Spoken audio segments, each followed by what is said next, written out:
Assalamualaikum warahmatullahi wabarakatuh. A'udzu billahi minasyaitonir rajim. Bismillahirrahmanirrahim. Alhamdulillahi rabbil alamin. Allahumma shalli wa sallim ala sayyidina Muhammad wa ala ali sayyidina Muhammad. Amma ba'du.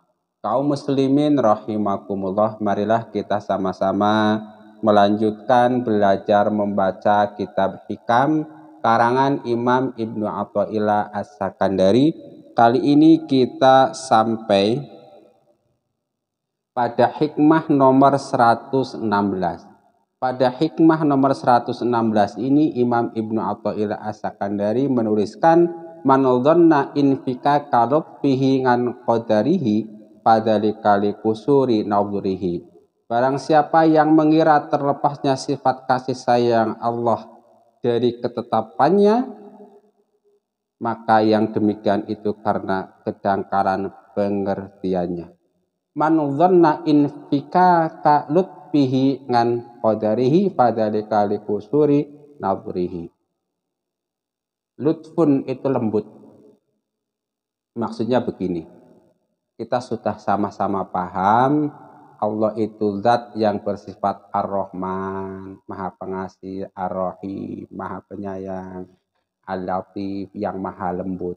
Ini Allah itu bersifat Qadim.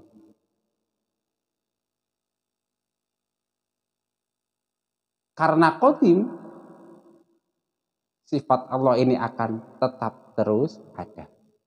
Nah, tiba-tiba pada suatu saat kita mendapatkan musibah, mendapatkan ujian, misalnya ketika kita diberi ujian sakit, diberi ujian kemiskinan, diberi ujian bencana alam atau bencana-bencana lainnya. Ketika ada orang yang berpikiran, oh Allah sudah tidak sayang kepada kita lagi, Allah itu sudah tidak lemah lembut kepada kita lagi, itu suatu pemahaman yang keliru. Suatu perasaan yang tidak benar. Kenapa hal itu terjadi? Likusuri natulihi, pikirannya cetek. Nah, kayak gitu. Dalam suatu hadis di sini dijelaskan begini. Mayusibul mu'minu min wasobin wala nasobin wala sakomin wala husnin hattal hammi yuhimmuhu illa kafarallahu bihi min sayyiatihi. Tidak mengenai orang mukmin dari penderitaan sakit, kelelahan, penyakit, dan sedikit hingga kesusahan yang menyusahkannya, melainkan Allah akan melebur dengannya kesalahan-kesalahannya. Hadis Abu Hurairah. Dengan kata lain begini, orang-orang yang ma'rifatullah, misalnya kalau dia sedang diuji dengan kemiskinan, dia akan berpikir bahwa dengan kemiskinan itu membuat dia itu hidupnya ringan. Tidak harus memikirkan mobil, tidak harus memikirkan sawah, tidak harus memikirkan jabatan, sehingga dia ringan untuk terus mendekat kepada Allah Subhanahu wa taala. Jadi kemiskinan, musibah bukan problem bagi dia. Karena apa? Dia tahu Allah Maha Pengasih, Maha Penyayang. Ketika dia dikasih sakit misalnya, dia nggak akan sedih karena dia tahu, hatinya bercahaya bahwa dengan sakit itu justru dosa-dosanya sedang dikurangi, sehingga kemudian dia menjadi orang yang diampuni, suci, kemudian pulang kepada Allah dalam kondisi maghfuron, diampuni dalam kondisi suci. Gitu. Tapi orang-orang yang pikirannya cetek nggak seperti itu.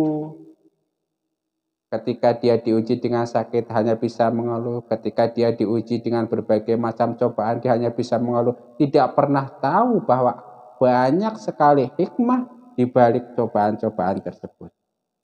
Dalam riwayat yang lain disebutkan, la tattahimillaha fi syai'in qadahu alaik.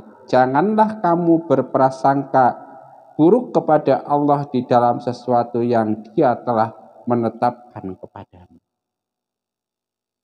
Singkatnya beginilah, mungkin ada penjelasan yang luas, tapi kita ambil sebagian saja. selama kita masih punya hidayah, iman, dan Islam, selama itu pula kita dalam kasih sayang dan lindungan Allah Subhanahu wa Ta'ala. Titik. Jadi ketika Anda ditimpa musibah apapun, ketika Anda bertanya kepada diri sendiri, saya alhamdulillah masih iman, saya alhamdulillah masih Islam, Anda masih dalam kasih sayang Allah. Enggak usah bersedih, enggak usah merintih. Tadi apa hikmahnya? Man dhanna in fikaka lutfihi ngan qadarihi fadzalika likusuri nadharihi. Kalau ada orang yang menganggap bahwa takdir-takdir Allah yang terjadi pada diri kita tidak mengandung kasih sayang Allah sama sekali, itu pikiran yang cetek. Orang yang berpikir panjang, dia akan selalu melihat bahwa di balik semua hal, baik hal yang kita sukai maupun hal yang kita benci, selalu terpancar kasih sayang Allah Subhanahu wa Ta'ala. Mudah-mudahan bermanfaat. Jangan lupa like dan subscribe channel ini. Rabbana taqabbal minna innaka antas samiul alim wa tub alaina innaka antat tawwabur rahim. Subhanakallahumma wa bihamdika asyhadu an la ilaha illa anta astagfiruka wa atubu ilaik wa afa minkum. Wassalamualaikum warahmatullahi wabarakatuh.